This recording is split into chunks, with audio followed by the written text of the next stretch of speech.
मेरे प्यारे बच्चों, आप सबों का हमारे YouTube चैनल में हार्दिक स्वागत है।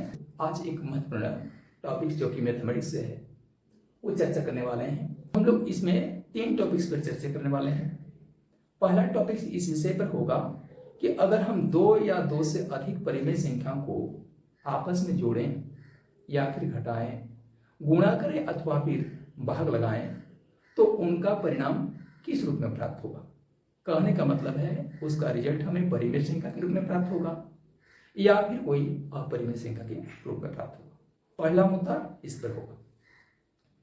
दूसरा विषय वस्तु होगा हम लोग का कि अगर हम लोग इसी प्रकार से 2 या 2 से अधिक अपरिमेय संख्या को ले लें, इरेशनल नंबर को ले लें, तो उन अपरिमेय संख्या को आपस में जोड़ेंगे कि घटाएंगे या फिर गुणा या भाग करेंगे तो उनका अंतिम परिणाम हमें परिमेय संख्या के रूप में प्राप्त होगा अथवा भी अपरिमेय संख्या के रूप में प्राप्त होगा। इस विषय वस्तु को जानना हमारा दूसरा मुद्दा रहेगा। और तीसरा टॉपिक या मुद्दा इस विषय पर केंद्रित है कि अगर हम लोग एक परिमेय संख्या ले लें और उनके साथ एक अपरिमेय संख्या ले लें, इसमें एक बात का ध्यान रखा जाना चाहिए कि इस बार हम एक परिमेय संख्या और एक अपरिमेय संख्या ले रहे हैं। दोनों संख्याओं को हम परिमेय नहीं ले रहे हैं, दोनों संख्याओं को हम अपरिमेय भी नहीं ले रहे हैं। तो उन्हें जब आपस में जोड़ेंगे या घटाएंगे या फिर गुणा करेंगे या फिर भाग करेंगे तो उनका परिणाम क्या होगा। तो इस 3 मुद्दों पर आज चर्चा होगी। तो चलिए बगैर समय गंवाए हुए हम लोग अपने पढ़ाई को स्टार्ट कर लेते हैं। तो सबसे पहले हम लोग टॉपिक नंबर 1 की चर्चा करेंगे। तो देखोगे इसमें परिमेय संख्या या फिर रेशनल नंबर ले लोगे तो परिमेय संख्या में जब आप परिमेय संख्या को ही जोड़ेंगे या फिर परिमेय संख्या में परिमेय संख्या को घटाएंगे या परिमेय संख्या से परिमेय संख्या को ही गुणा करेंगे या एक परिमेय संख्या को दूसरी परिमेय संख्या से भाग लगाएंगे, तो ये चारों ही स्थिति में आपको एक ही समान परिणाम प्राप्त होगा और वह परिणाम होगा परिमेय संख्या या फिर रेशनल नंबर के रूप में। किस रूप में प्राप्त होगा? परिमेय संख्या या रेशनल नंबर के रूप में प्राप्त होगा। तो चाहे तो आप इस चीज को करके भी देख सकते हो। कैसे देखोगे? जैसे कोई भी एक परिमेय संख्या ले लेंगे। फॉर एग्जाम्पल यहां पर हम एक परिमेय संख्या के रूप में 1 को ले लेते हैं और दूसरी परिमेय संख्या के रूप में किसी भी संख्या जैसे 3 को ले लेते हैं। इन्हें जब आपस में जोड़ेंगे तो क्या होगा? इनका जो फाइनल रिजल्ट प्राप्त होगा 4 के रूप में प्राप्त होगा। तो 1 जब एक परिमेय संख्या ले रहे हैं, 3 को दूसरी परिमेय संख्या ले रहे हैं और उन्हें आपस में जब जोड़ रहे हैं तो इनका जो योगफल प्राप्त हो रहा है तो वो योगफल 4 वो भी एक परिमेय संख्या के रूप में प्राप्त हो रहा है। ठीक है। इस प्रकार से आप कोई भी 2 परिमेय संख्याओं को लेकर उन्हें आपस में जोड़ें या फिर घटाएं, गुणा करें अथवा फिर भाग करें तो इनका रिजल्ट हमेशा देखोगे परिमेय संख्या के रूप में आएगा। अब हम लोग दूसरे विषय वस्तु पर आएंगे। हमारा दूसरा विषय वस्तु था कि 2 अपरिमेय संख्याओं का योगफल या फिर अंतर या गुणनफल या फिर भागफल किस रूप में प्राप्त होगा। तो कुछ विद्यार्थी ये सोच रहे होंगे परिमेय संख्याओं का योग या अंतर, गुणनफल या फिर भागफल यदि परिमेय संख्या के रूप में प्राप्त हो सकता है तो 2 अपरिमेय संख्याओं का योगफल, अंतर या फिर गुणनफल या फिर भागफल भी अपरिमेय संख्या के रूप में प्राप्त होगा। लेकिन नहीं बच्चों, ऐसा हर एक बार नहीं हो पाता है। जैसे हम लोग कोई भी 2 अपरिमेय संख्या ले लेंगे, इरेशनल नंबर्स ले लेंगे और उन्हें आपस में जोड़ेंगे अथवा फिर घटाएंगे, गुणा अथवा फिर भाग करेंगे तो क्या उस बार भी हमारा परिणाम अपरिमेय संख्या के रूप में या इरेशनल नंबर के रूप में प्राप्त होगा? इसके बारे में सुनिश्चित रूप से कुछ नहीं कहा जा सकता है। तो कहने का मतलब यह हो गया कि अगर हम लोग एक अपरिमेय संख्या में अगर दूसरी अपरिमेय संख्या को जोड़ दें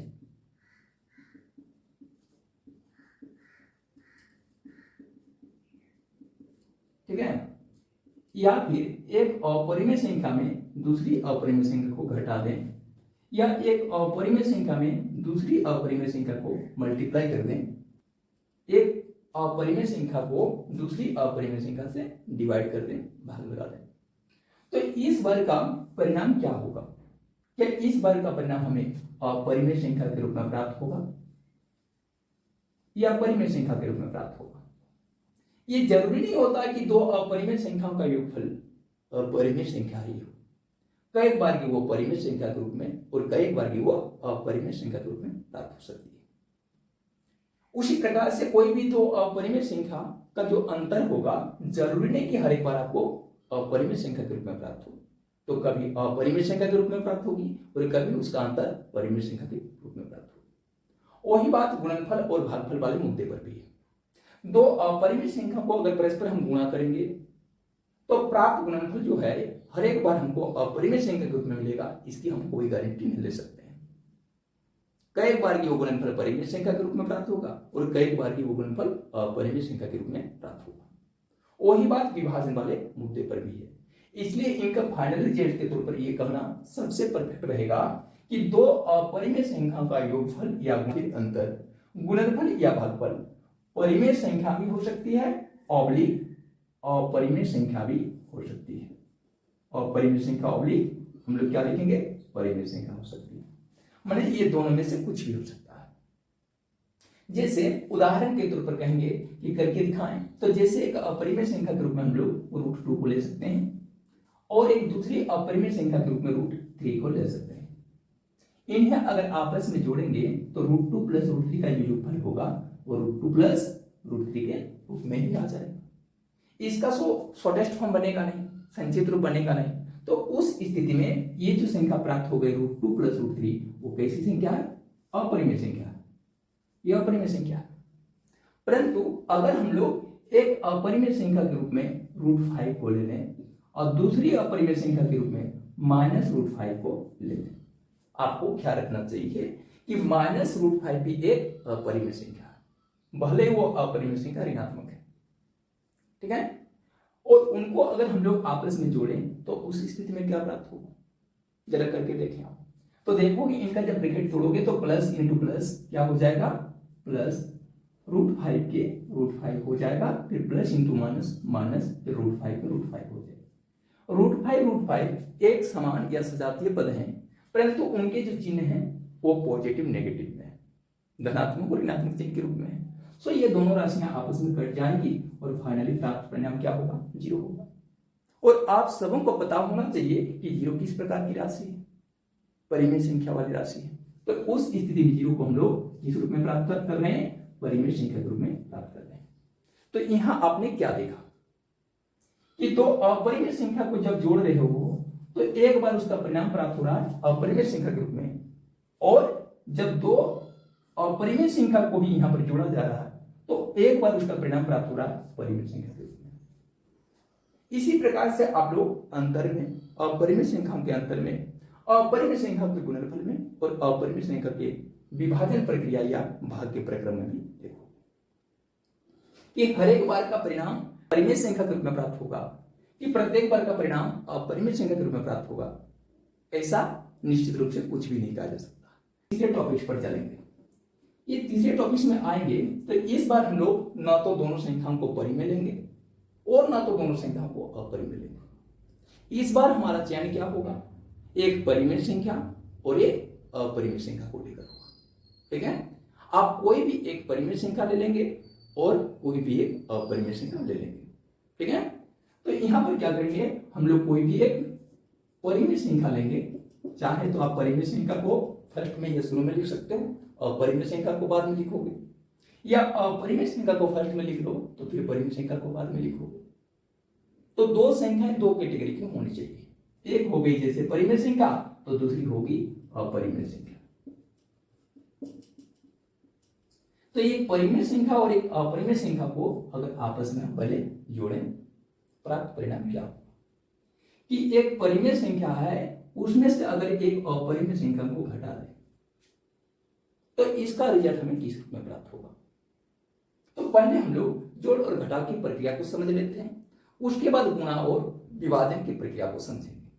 तो एक परिमेय संख्या में जब दूसरी अपरिमेय संख्या को जोड़ा जाता है, चाहे वो किसी प्रकार की परिमेय संख्या और किसी भी प्रकार की अपरिमेय संख्या क्यों न हो, या फिर एक परिमेय संख्या में से एक अपरिमेय संख्या को घटाते हो, कि या फिर एक अपरिमेय संख्या में परिमेय संख्या को ही घटा देते हो, तो इनका जो अंतर प्राप्त होता है या योगफल प्राप्त होता है, हमेशा देखना अपरिमेय संख्या के रूप में ही प्राप्त होता है।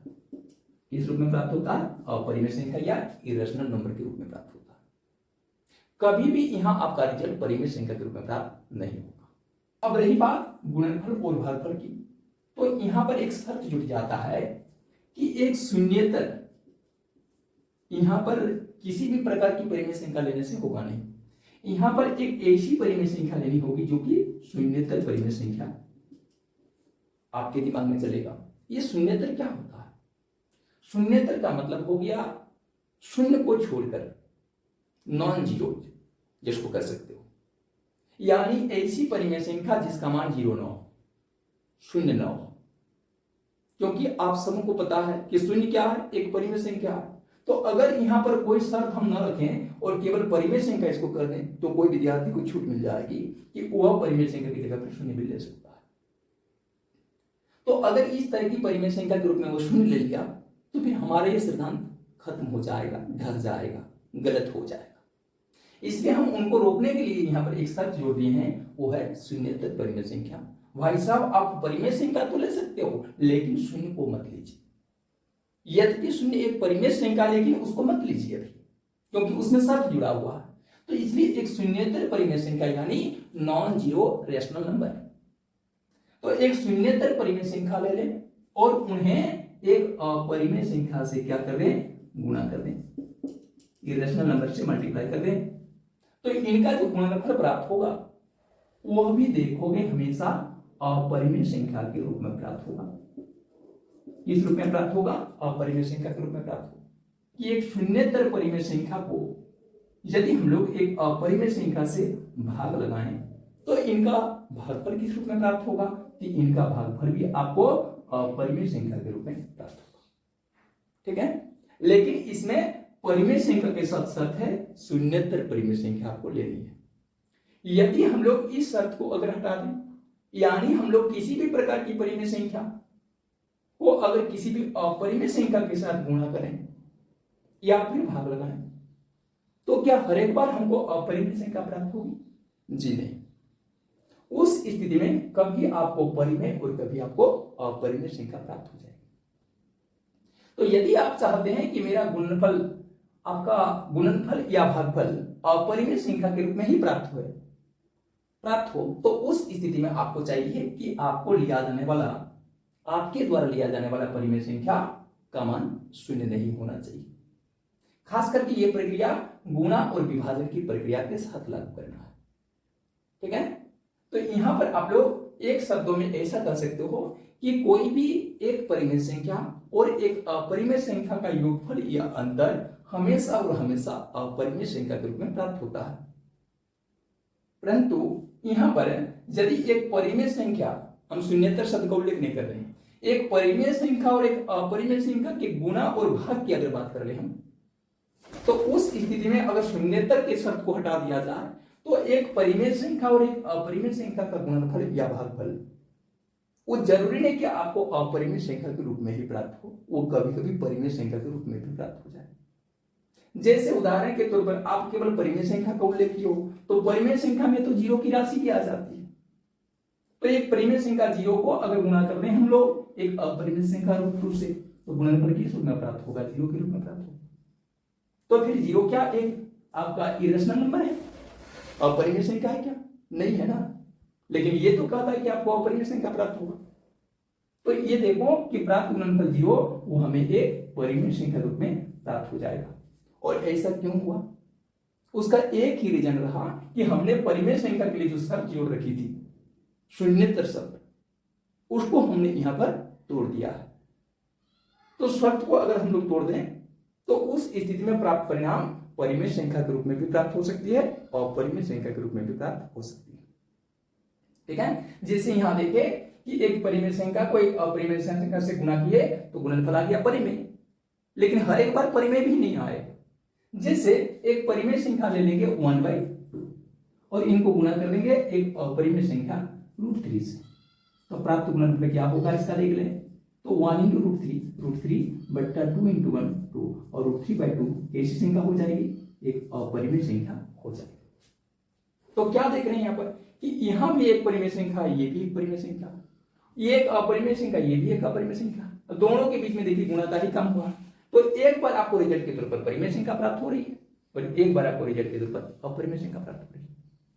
इसलिए यहां पर यह शर्त लगाना जरूरी हो जाता है और शर्त लगाकर आप कह सकते हो कि एक शून्येतर परिमेय संख्या और एक अपरिमेय संख्या का गुणनफल या फिर भागफल हमेशा और हमेशा अपरिमेय संख्या के रूप में ही प्राप्त होता है। ठीक है, तो इस तरह से हम लोग तीनों मुद्दे को अच्छी तरह से समझ लिए। पहला मुद्दा क्या था कि कोई भी दो परिमेय संख्या को आपस में जोड़े या घटाएं या गुणा करें या भाग करें, प्रत्येक स्थिति में हमको परिमेय संख्या या रेशनल नंबर की प्राप्ति होगी। इरेशनल नंबर या फिर अपरिमेय संख्या आपको कभी प्राप्त नहीं होगा। दूसरे शब्द में क्या देखें हम लोग कि कोई भी दो अपरिमेय संख्या को आपस में हम जोड़ेंगे, घटाएंगे, गुणा करेंगे या भाग करेंगे, तो इसकी कोई गारंटी नहीं ली जा सकती कि हमारा परिणाम हर एक बार अपरिमेय संख्या के रूप में प्राप्त होगा, या फिर इसकी भी गारंटी नहीं ली जा सकती कि हर एक बार इसका परिणाम परिमेय संख्या के रूप में प्राप्त होगा। उसका फाइनल रिजल्ट कभी परिमेय संख्या के रूप में और कभी वो अपरिमेय संख्या के रूप में प्राप्त हो सकती है। दोनों की ही संभावना है। अब तीसरे मुद्दे में हम लोग क्या देखें, कोई भी एक परिमेय संख्या और एक अपरिमेय संख्या को जोड़ेंगे या घटाएंगे तो उनका जो परिणाम होगा वो हमेशा अपरिमेय संख्या या इरेशनल नंबर के रूप में प्राप्त होगा। इसमें आपका कोई डाउट नहीं है कि आपको यहां पर परिमेय संख्या भी कभी प्राप्त हो जाएगी। हर एक बार जोड़ और घटाव की प्रक्रिया में यहां आपको अपरिमेय संख्या मिलेगी। लेकिन जहां तक गुणा और भाग का सवाल है, यदि आप शून्येतर परिमेय संख्या लेंगे और एक अपरिमेय संख्या के साथ उन्हें गुणा करोगे कि भाग करोगे, तो उसी स्थिति में आपको परिमेय संख्या प्राप्त हो सकती है। लेकिन यदि आप शून्येतर परिमेय संख्या के शर्त को छोड़ दें, केवल परिमेय संख्या ले लें, तो उस स्थिति में एक परिमेय संख्या और एक अपरिमेय संख्या का गुणनफल या भागफल कभी परिमेय तो कभी अपरिमेय संख्या के रूप में प्राप्त होगी। उम्मीद करते हैं आप लोगों को हमारे ये टॉपिक्स बढ़िया से समझ में आ गया होगा। अगर किसी तरह का अन्य कोई सवाल हो तो आप इसे कमेंट बॉक्स में अवश्य लिखकर भेजें। आज का क्लास फिलहाल यहीं पर ओवर करना चाहेंगे। Thank you, all the best.